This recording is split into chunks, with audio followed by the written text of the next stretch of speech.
드디어 2014년 5월 첫 주를 맞이했습니다. 아시다시피 이 5월은 가정의 달이라고 부릅니다. 내일이 5월 5일 어린이날입니다. 며칠 뒤가 5월 8일 어버이날입니다. 5월 11일이 입양의 날입니다. 5월 15일이 가정의 날입니다. 5월 19일이 성년의 날입니다. 5월 21일은 부부의 날입니다. 기억하십시오. 5월 22일이 가정 위탁의 날입니다. 5월 25일이 실종 아동의 날입니다. 온갖 가정과 관련된 이 행사가 5월에 거의 다 모여 있어요. 가정의 달을 맞이해서 하나님께서 우리에게 은혜의 선물로 주신 가정에 대해서 함께 생각해 보고자 합니다. 하나님께서 사람을 만드시고 가장 먼저 만드신 제도가 가정입니다. 왜 가정을 만드셨느냐? 가정을 만드셔서 하나님의 사랑을 배우고 실천하고 또 이 하나님의 사랑을 자녀들에게 가르치기 위해서입니다. 또 이 가정을 통해서 하나님의 진리의 말씀이 한 세대에서 그 다음 세대로 전달되도록 하기 위해서입니다. 또 가정을 통해서 새로운 생명이 태어나고 다산하고 번성하여 온 땅을 가득 채우기 위해서입니다. 그런데 이 주 안에서 하나를 이룬 이 가정이 사소한 말 실수 때문에 흔들리거나 깨어지는 경우가 많습니다. 많은 경우에 가정의 위기, 가정의 불화와 분열의 문제는 대부분 경제적인 문제보다는 아내와 남편 사이의 대화의 문제, 또 부모님과 자녀들 사이의 대화의 문제에서 비롯되는 경우가 많습니다.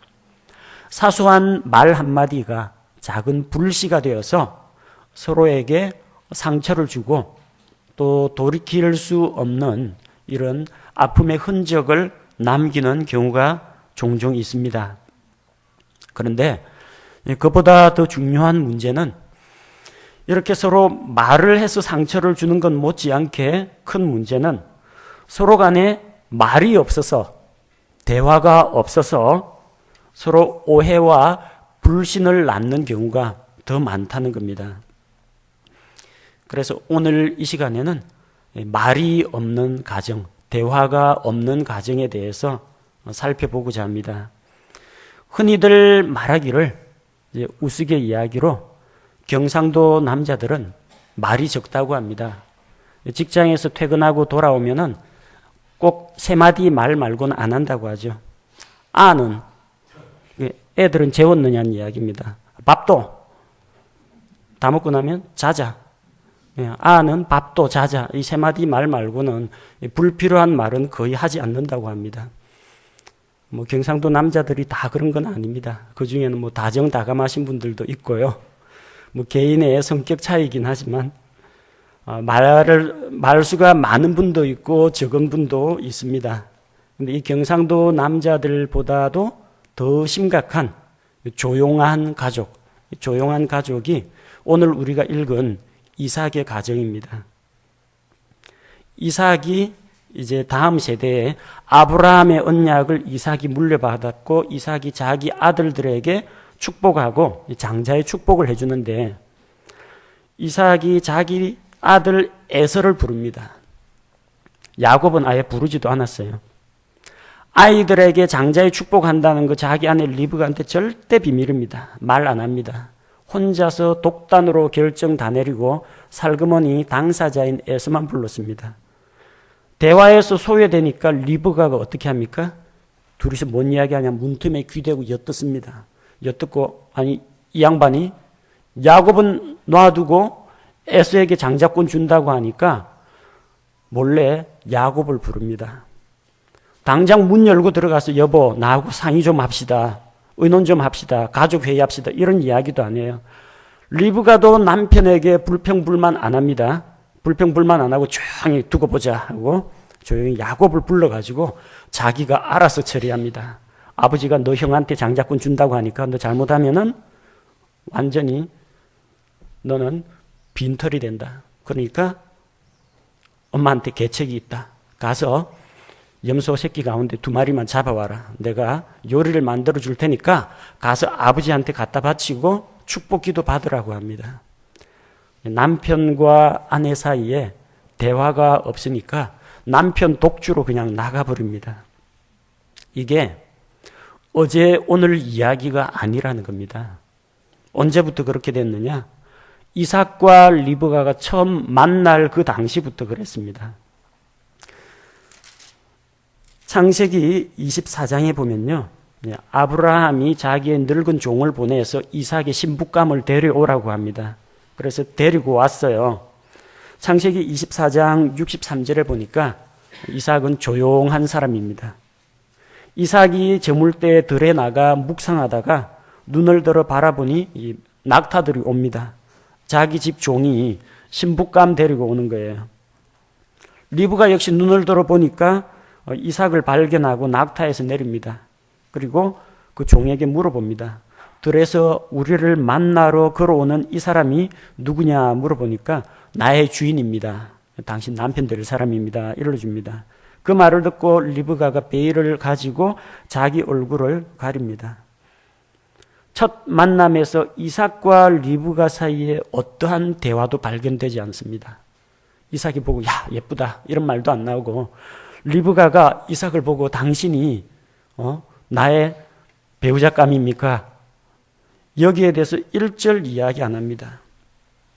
이삭을 보고 반응이 없습니다. 정상적인 연인, 정상적인 부부라면 서로에게 뭔가 와닿는 게 있으면 감정 표현을 해야 됩니다. 아담이 에덴 동산에서 깊이 잠들었다가 일어나 보니까 옆구리가 좀 허전하고 옆구리가 시립니다. 하나님이 갈비뼈 하나를 빼가셨습니다. 근데 하나님이 그 대신 아름다운 여자 한 명을 데리고 오셨습니다. 아담의 첫 반응이 무엇입니까? 창세기 2장 23절에서 아담이 이르되 이는 이제 내 뼈 중에 뼈요 내 살 중에 살이라. 그녀를 남자에게서 취하였으니 여자라 부르리라 하니라. 첫 반응이 이겁니다. 당신은 내 뼈 중에 뼈요 내 살 중에 살이다. 아담의 갈비뼈로 만든 존재입니다. 당신은 나에게 정말 소중한 존재입니다. 항상 내 옆구리에 데리고 다닐 사람입니다. 이런 고백을 합니다. 이것이 남자에게서 나왔으니 여자라고 부를 것입니다. 남자를 히브리어에서 이슈라고 하고 여자를 이슈라고 부릅니다. 남자에서 파생된 단어예요. 남자에게서 취하였기 때문에 여자라고 부르겠다. 이름까지도 지어줍니다. 당신을 여자라고 부르겠습니다. 사랑하는 사이가 되면요, 자기들끼리 부르는 말이 있습니다. 미국에서는 뭐 허니라고 하기도 하고요, 뭐 내 사랑이라고 부르기도 하고, 나의 보석이라고 부르기도 하고, 나의 꿀물이라고 부르기도 하고, 여러분 가정에서도 다 부르시는 표현들이 있죠. 낮춰 부르는 거 말고요, 사랑의 감정을 실어서 부르는, 뭐 나의 천사, 뭐 나의 사랑, 우리 애기, 그런 좋은 표현들이 많이 있습니다. 부부나 연인 사이에 서로 간에 감정적으로 뭔가 좋아하는 마음이나 느끼는 마음이 있으면 말을 해줘야 됩니다. 말을 안 하면 알 수가 없어요. 이삭도 리브가가 마음에 들었고 리브가도 이삭이 마음에 들었는데, 이게 제 아무리 중매 결혼이라고 하더라도 뭔가 감정 표현이 있어야 되는데 일체 반응이 없습니다. 결혼을 했는데 애가 안 생깁니다. 어쩐 일인지 리브가가 수태하지를 못합니다. 그래서 창세기 25장 21절에 보니까 이 아이 문제 때문에 이삭이 자기 아내가 수태하지 못함으로 그녀를 위하여 주께 간구하매 주께서 그의 간구를 들으셨으므로 그의 아내 리브가가 수태하였더라. 자기 아내가 어떤 신체적인 문제가 있어가지고 아이를 갖지를 못하니까 이 문제를 놓고 이삭은 하나님께 가서 기도는 합니다. 하지만 아내하고는 이야기를 하지 않습니다. 뱃속에서 아이들이 막 뛰놀면서 배 안에 있는 쌍둥이가 서로 다투고 싸웁니다. 22절에 아이들이 그녀의 태 속에서 함께 싸움으로 그녀가 이르되 그렇다면 왜 나는 이러할까 하고 가서 주께 여쭈었더니 이삭도 영적인 사람입니다. 리브가도 영적인 사람입니다. 영적인 사람이니까 문제 생기면 이삭은 하나님께 가서 기도합니다. 문제가 생기니까 리브가는 주께 가서 간구합니다. 하지만 부부 사이에는 대화가 오가지 않습니다. 리브가는 여보 내가 몸이 좀 이상한 것 같아.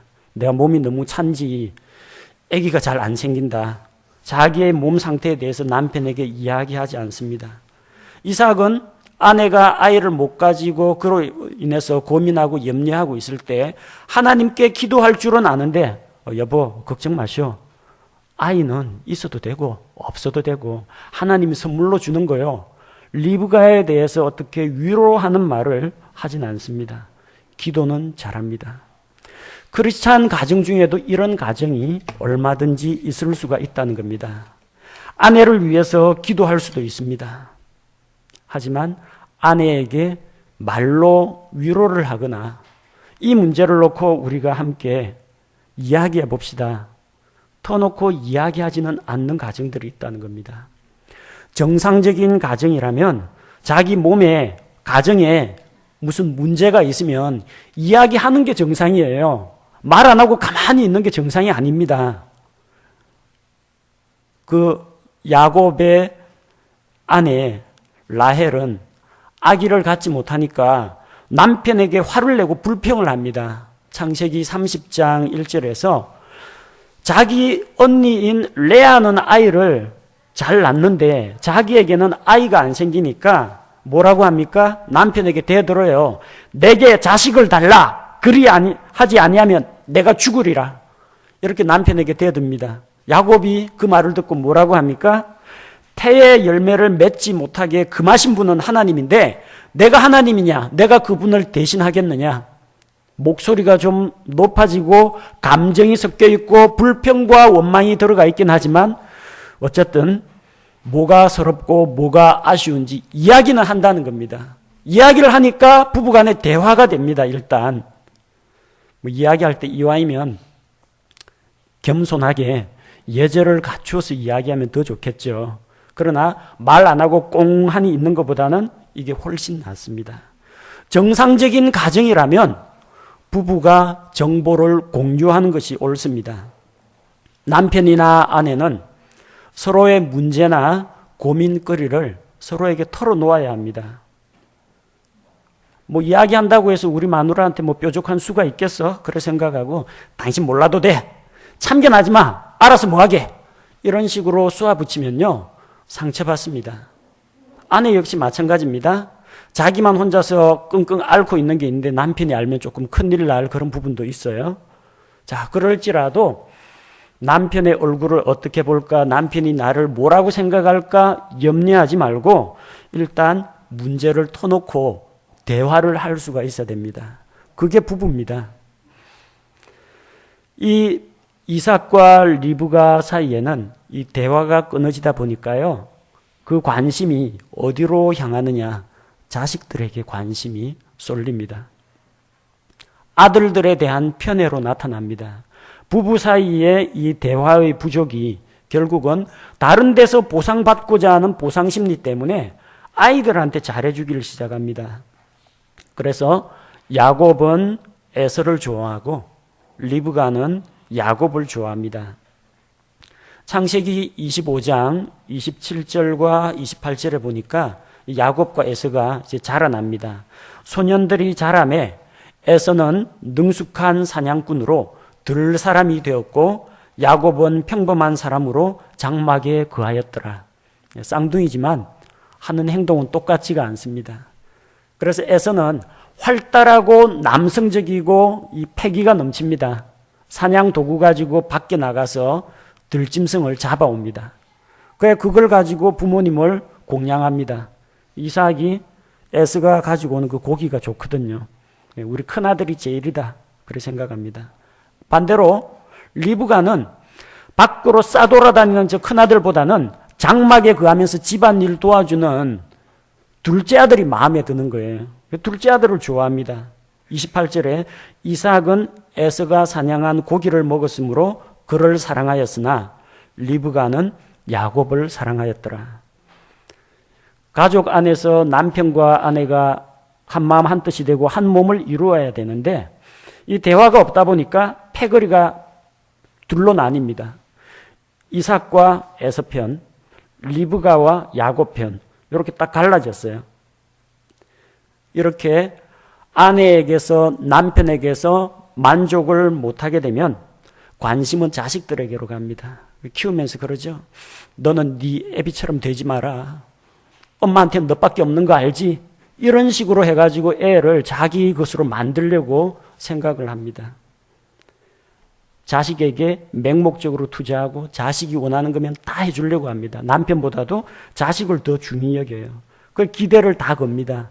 그러다가 나중에 이 아이가 자라가지고 예쁜 여자친구 만나가지고 결혼해가지고 간다면은 며느리가 그렇게 미워지기 시작하는 겁니다.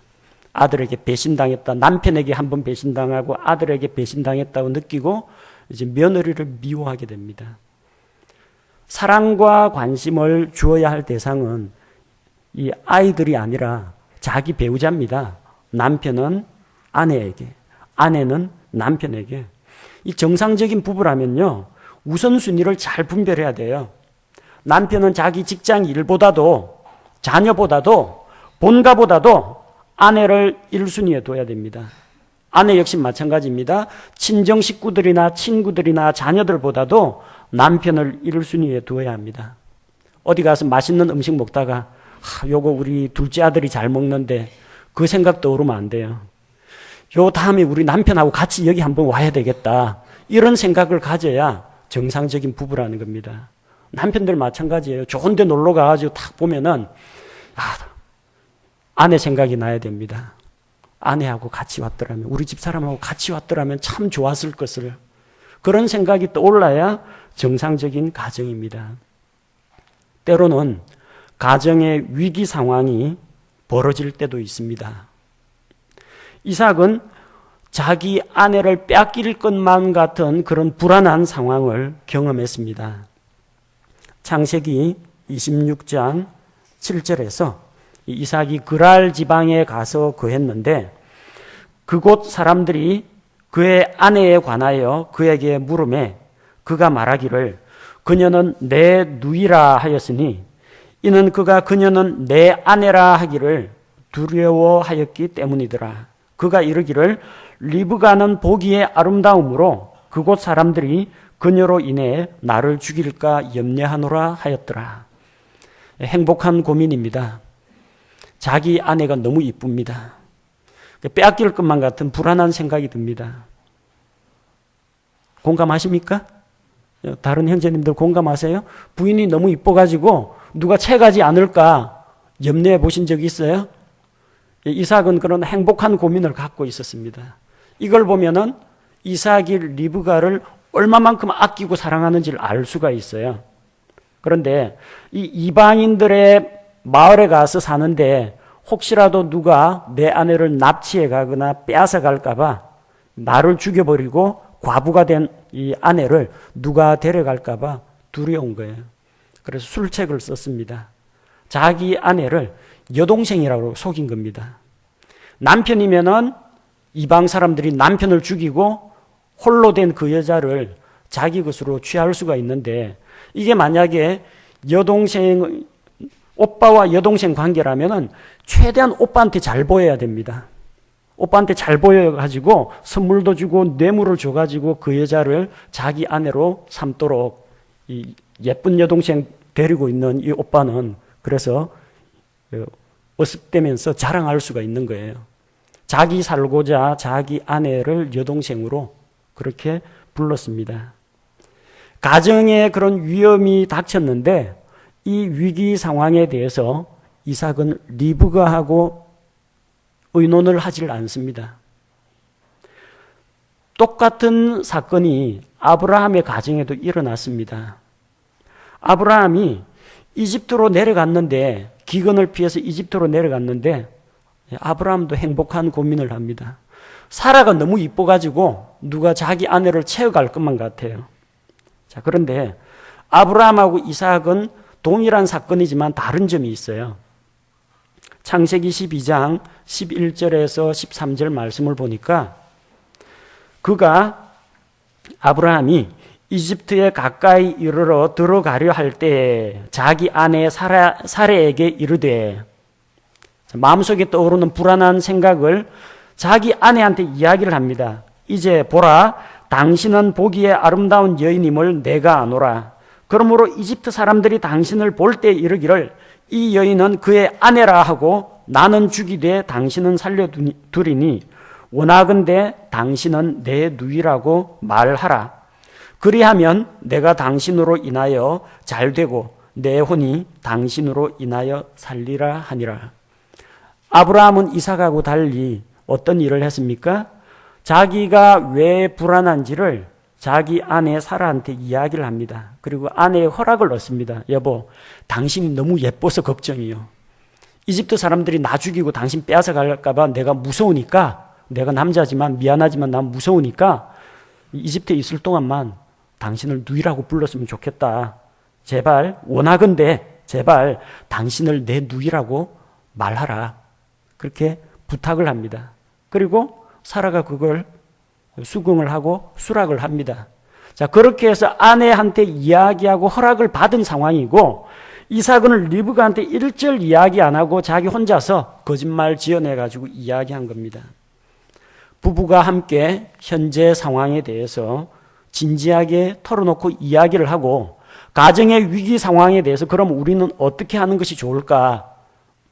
함께 의논하는 그런 자세가 필요하다는 겁니다. 선택과 결정의 문제에 있어서 마찬가지입니다. 이제 이 쌍둥이 아들 야곱과 에서가 있는데, 이 두 아들 가운데에서 누구에게 장자의 축복을 줄 것인가 고민해야 됩니다. 쌍둥이인데 간발의 차이로 나왔는데, 자, 어떻게 해야 될지. 이삭은 리브가한테 일절 이야기를 안 합니다. 장자의 축복기도 언제 한다는 것도 안 가르쳐 줍니다. 누구한테 축복 줄 거라는 것도 이야기 안 합니다. 누구한테 축복을 줄까 하고 아내한테 물어보지도 않습니다. 야곱은 부르지도 않습니다. 에서만 불러가지고 독단으로 그냥 처리를 하고 넘어갑니다. 리브가는 당연히 서운했겠죠. 의사결정 과정에서 남편이 자기를 안 챙겨주고 혼자서 다 저질러 버리니까 좀 서운하고 미운 마음이 들었을 겁니다. 그럼 어떻게 해야 돼요? 서운하고 미운 마음이 들면 이야기를 해야 됩니다. 여보, 당신이 나한테 이럴 수가 있어? 장자의 축복 그 기도하면은 나한테 최소한 통보라도 하고 의견이라도 물어봐야 되는 거 아니냐고 이야기를 했어야 합니다. 하지만 리브가는 마음속에 꿍하니 어디 양반 한번 두고 보자, 그런 생각으로 절대 면전에서는 이의 제기를 안 합니다. 밑으로 물밑 작업을 해서 야곱하고 짜고 이삭을 속이고 에서를 배제하는 그런 결정을 합니다. 리브가는 자기 아들 야곱하고 공모를 합니다. 그래서 아버지와 형을 속일 수 있는 계책을 꾸밉니다. 그래서 야곱을 에서로 위장시켜서 들여보내서 장자의 축복 기도를 가로챕니다. 이 일로 인해서 가정의 질서와 신뢰 관계가 완전히 무너집니다. 속았다. 야곱에게 속았다. 야곱의 배후에 리브가가 있다. 이삭이 이것을 알았을 때 자기 아내에 대해서 어떤 생각이 들었겠어요? 심한 모욕감과 배신감을 느꼈을 겁니다. 이 아내가 불평이 있으면 불만이 있으면 나한테 찾아와서 에서가 아니고 야곱이라고 이야기를 할 것이지, 자기한테는 이런 반구 이야기도 없이 자기가 요새 시력이 안 좋은 거 그걸 악용해가지고 둘째 아들을 대신 들여보낸 이 아내에 대해서 속으로 부글부글 끓었을 겁니다. 근데 조용한 가족입니다. 뭐 집어 던지거나 화내거나 고함 지르거나 일체 안 나옵니다. 조용한 가족입니다. 꿍 하고 있습니다. 이 일로 인해서 형제 사이가 멀어졌습니다. 형인 에서가 야곱을 죽이려고 생각합니다. 아버지를 장사하기만 해봐라. 지금 아버지 살아있으니까 내가 가만히 있는데 아버지 죽으면 너도 죽을 줄 알라고 야곱을 죽이려고 칼을 갈고 있습니다. 이 일 때문에 야곱은 도망을 가야 됐습니다. 부모님을 떠나가지고 저 먼 곳 시리아 지방으로 가서 타향살이를 했습니다. 몇 년 동안요? 20여 년 동안 타향살이를 합니다. 다시 돌아왔을 때는 자기를 그렇게 편애하던 리브가를 만나지를 못합니다. 가정에 결정할 일이 있거든 남편이건 아내건 간에 독단으로 처리해서는 안 됩니다. 대화를 해야 됩니다. 야곱은 외삼촌 라반 밑에서 종살이를 했습니다. 야곱은 교묘한 사기꾼입니다. 그런데 자기보다 더 간사하고 단수가 높은 사기꾼이 있어요. 외삼촌 라반. 품삯 계약을 정해놨는데 나중에 보면은 외삼촌이 자꾸 말을 바꿉니다. 품삯을 떼먹고 안 줍니다. 이 사람 밑에 있어가지고는 이제는 안 되겠다. 그래서 자기가 그동안에 모은 재산과 자기 아내들과 아이들을 데리고 고향으로 돌아가려고 생각을 하고 있습니다. 그런데 야곱은 혼자서 이 일을 하지 않습니다. 아내들을 불러가지고 의견을 물어봅니다. 창세기 31장 4절과 5절에 보니까 야곱이 라반의 집에서 탈출하기 전에 라헬과 레아를 부릅니다. 야곱이 사람을 보내어 라헬과 레아를 자기 양떼가 있는 들로 부르고 그들에게 이르되 내가 당신들 아버지의 얼굴빛을 보는데 요즘 장인 얼굴을 보니까 그것이 나를 향해 전과 같지 아니하도다. 그러나 내 아버지의 하나님께서 나와 함께 하셨느니라. 그래서 이제 우리가 이 라반의 종살이하고 있는데 가겠다고 하면 또 이 외삼촌이 말 바꾸기 위해서 무슨 수를 써서라도 잡아두거나 내 딸들 못 데려간다 하고 터집 잡아가지고 자기 딸을 안 보내고 따라서 야곱도 묶어두려고 할 게 뻔하거든요. 그래서 우리가 몰래 빠져나가자고 이야기합니다. 그 이야기를 듣고 라헬과 레아가 남편의 말에 맞장구를 치고 지지합니다. 창세기 31장 14절에서 16절 말씀을 보니까 아버지가 우리 결혼 지참금 다 떼먹고 우리한테 한 푼도 준 거 없다. 이 모은 것은 전부 우리와 우리 자식들 것이다. 그러면서 그런즉 이제 하나님께서 당신에게 말씀하신 것은 무엇이든지 다 행하소서. 아내들이 남편의 의사결정에 지지를 합니다. 자기 아버지 라반보다도 남편 야곱을 밀어주는 거예요. 그래서 딸 키우면 소용없다고 그러죠. 사위 좋은 일만 시킨다고 하는데 그게 정상입니다. 딸이 사위하고 자기 남편하고 잘 지내는 거 그게 부모한테도 복입니다. 라반한테는 좀 서운한 이야기지만 이 라헬과 레아가 야곱하고 평상시에 얼마나 대화가 많이 있었느냐, 얼마나 이야기가 잘 통했느냐 보여주는 사례입니다. 자기 아버지 배반하고 지금 도망가자고 이야기하는데 아내들이 아버지 말보다는 남편 말을 더 들어준다는 겁니다. 가정에서 중대한 의사결정을 내릴 때 남편은 아내를 불러다가 야곱처럼 현재 상황을 설명하고 의견을 묻고 도움을 청해야 합니다. 아내에게 도움을 청해야 합니다. 왜 그렇습니까? 하나님께서 남자를 위해서 여자를 만들어 주셨어요. 창세기 2장 18절에 내가 그를 위하여 합당한 조력자를 만들리라. 합당한 조력자.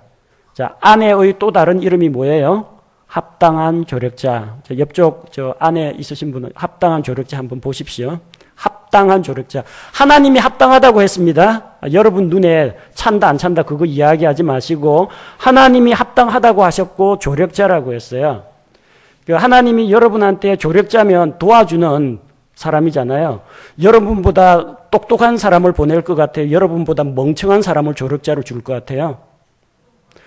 똑똑한 사람을 줘야죠. 나보다 멍청하면 필요 없어요. 내 머리로 다 알아서 하면 되는데 내가 못하는 걸 할 수가 있고 내가 미처 발견 못하는 것을 발견할 수 있으니까 조력자가 필요한 거예요. 조력자가 도움을 받는 사람보다 도움을 주는 사람이 더 똑똑해야 됩니다. 그래서 아내는 남편의 조력자라는 거예요. 누가 똑똑하다고요? 아내가 똑똑합니다. 남편은 아내 도움을 받아야 됩니다. 힘쓰는 거는 남자가 잘할지 모르지만 의사결정 내리고 분별하고 아주 사소한 것들 눈여겨보고 필요를 발견하고 관찰하는 거 자매들이 훨씬 더 잘합니다. 그래서 조력을 하는 거예요. 그렇다고 해서 여자가 전면에 나서라는 이야기는 아닙니다. 조연입니다. 조연. 주연이 있고 조연이 있는데 아내는 조연의 역할을 충실히 함으로써 주연이 빛을 발할 수 있도록 도와주는 겁니다. 그래서 모든 책임은 최종적으로 남편이 지지만 그 과정에서 부부가 서로 대화를 해야 되고 남자가 잘 못하는 것을 아내가 합당한 조력자로서 조력을 해줘야 됩니다.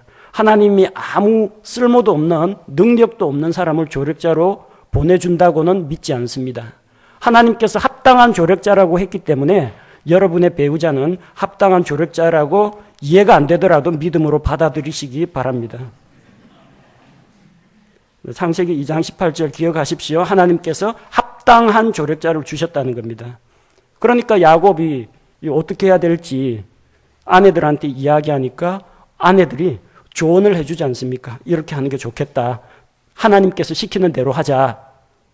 자, 이렇게 정상적인 가정은 대화가 통해야 됩니다. 거기에서 나온 의사결정이 때로는 조금 어리석은 결정이 나올 수도 있어요. 아브라함과 사라 사이에 아이가 없으니까 사라가 어떤 조언을 합니까? 이 이집트 여종 하갈이라도 데려다가 첩으로 삼으라고 합니다. 일부 일처제의 방식에는 어긋납니다만 이 문제를 놓고 아무 말 안 하고 꿍하니 있는 것보다는 그래도 아내가 제안을 하고 아브라함이 그걸 들어보고 아내의 말을 들어보고 시행을 하는 거, 오히려 이것이 부부가 한 마음이 되는 것이 최상의 결정을 내리는 것보다 부부가 한 마음이 되어서 의사결정을 내리는 이것이 더 낫다는 겁니다. 자, 그러다가 마침내 이삭과 리브가가 이야기할 기회가 한번 생겼습니다. 아들들 결혼 문제 때문에 말을 안 하려고 했지만 이제 말 안 할 수가 없게 됐습니다. 이 이삭과 리브가 부부에게는 이 에서가 먼저 장가를 들어가지고 며느리를 데려왔어요. 여럿을 또 데려왔어요. 창세기 26장 34절 35절 보니까 이 아들을 장가를 보냈는데 어떤 며느리를 데려왔느냐. 에서가 40세에 헷 족속 부에리의 딸 유딧과 헷 족속 엘론의 딸 바스맛을 아내로 취하였는데 둘 다 헷 족속 가운데서 데려왔어요. 그들이 이삭과 리브가에게 마음의 근심거리가 되었더라. 이 문제 때문에 리브가가 야곱의 결혼 문제를 놓고 이삭에게 처음으로 이야기를 합니다. 창세기 27장 46절 리브가가 이삭에게 이르되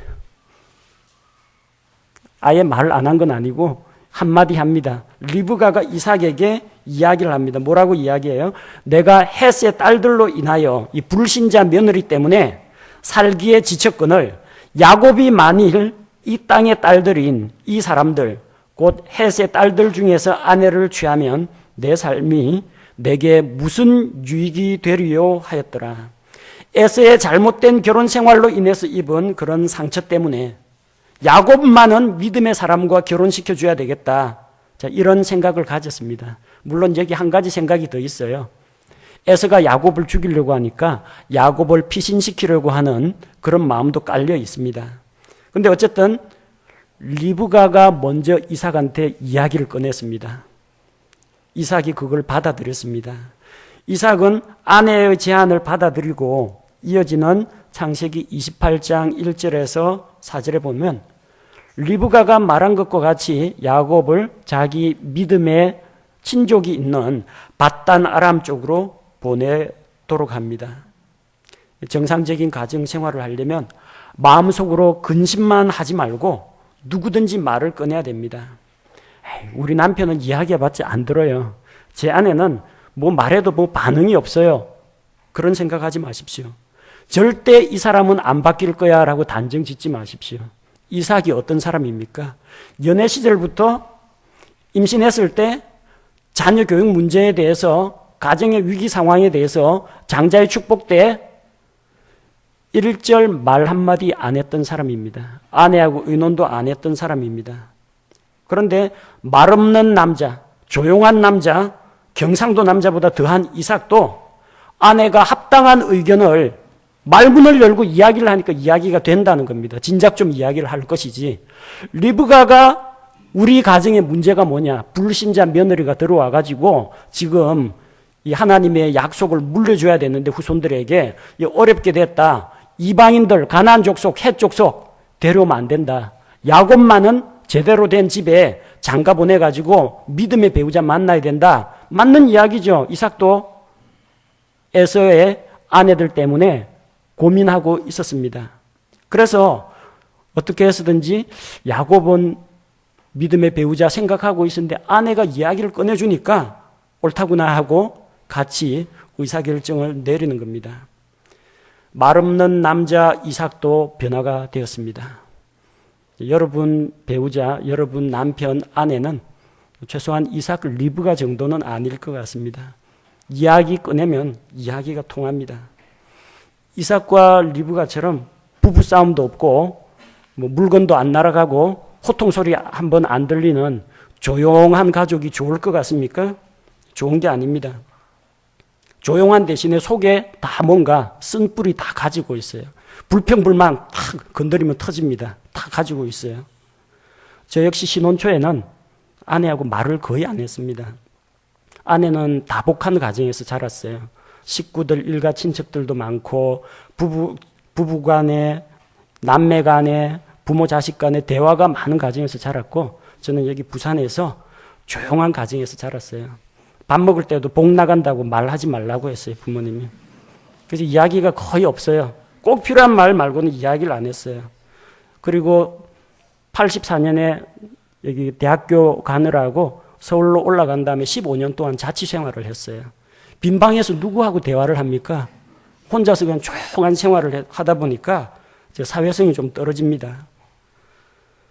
결혼을 갑자기 하니까 모든 게 낯선 거예요. 이전에는 내 마음대로 할 수가 있었는데 마음대로 먹고 싶을 때 먹고 자고 싶을 때 자고 들어가고 싶을 때 잤는데 갑작스런 신혼생활을 하니까 제게 참 힘이 많이 들었습니다. 근데 그 과거에 가지고 있던 그런 습관들이 문제가 많이 됐어요. 음식이 맛있어도 맛있다는 이야기를 안 하고 음식이 짜더라도 불평도 안 하고 아내 헤어스타일이 바뀐 거는 아는데 바뀌더라도 뭐 예쁘다 이런 말도 안 해주고 아내가 화를 내고 쏘아붙이더라도 대꾸를 안 했습니다. 같이 내가 이야기하면 싸움 날까 봐 저는 그게 제가 혼자 참는다. 내가 인내심이 강해서 참는다라고 생각했는데 그게 오히려 아내의 화를 더 돋구기도 했습니다.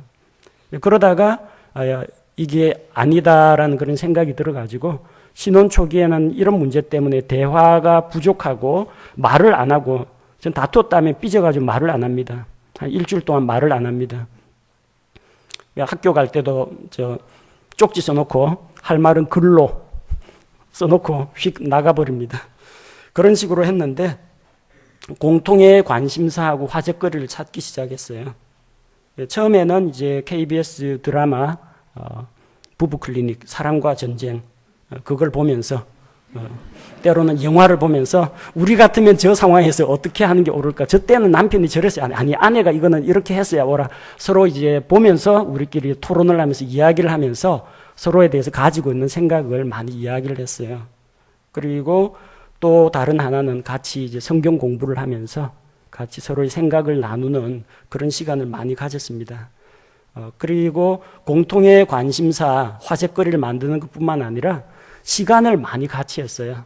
그래서 아내가 두부 사러 간다면 이제 따라갑니다. 그 다음에 아내가 음식물 쓰레기 버리러 간다면 누가 또 아내를 채갈까봐 걱정이 돼가지고 음식물 쓰레기 버리는데 또 따라갑니다. 뭐 크고 작은 일 있을 때마다 항상 이렇게 붙어 다니고 같이 다니다 보니까 같은 것을 보고 생각을 이야기하고 대화할 기회가 아주 많아졌습니다. 그러다 보니까 가까워졌어요. 그리고 무엇보다도 각 사람이 주님께 가까이 가니까 서로 완전히 다른 환경에서 자랐던 사람인데 내가 주님께로 점점 가까이 가고 아내도 주님께로 점점 가까이 가니까 어디서 만나요? 결국 주님 안에서 말씀 안에서 만나게 되더라고요.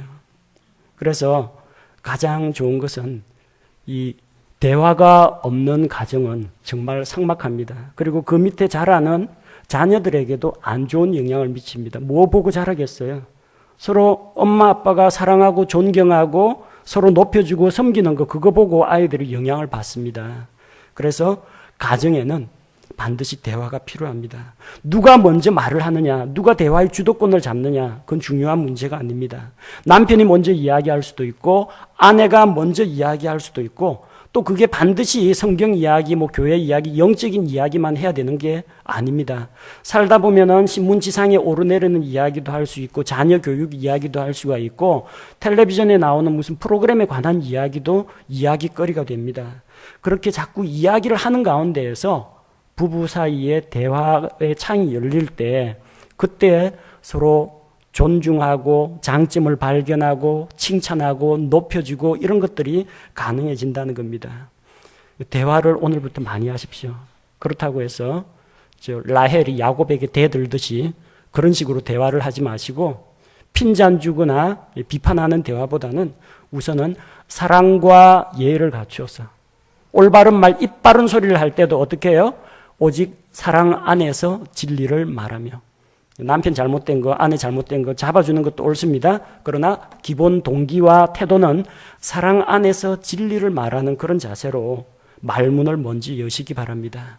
그렇게 해서 부부 사이에 대화가 활성화되고 부모와 자식 사이에 대화가 또 형제 간에 남매 간에 대화가 자연스럽게 오고 갈 때 모든 오해와 또 이런 편견들이 점차 해결이 되고 또 하나님 앞에서 올바른 가정, 정상적이고 바로 서는 그런 가정으로 우리 가정들이 성장할 수 있다고 믿습니다. 제가 기도하겠습니다.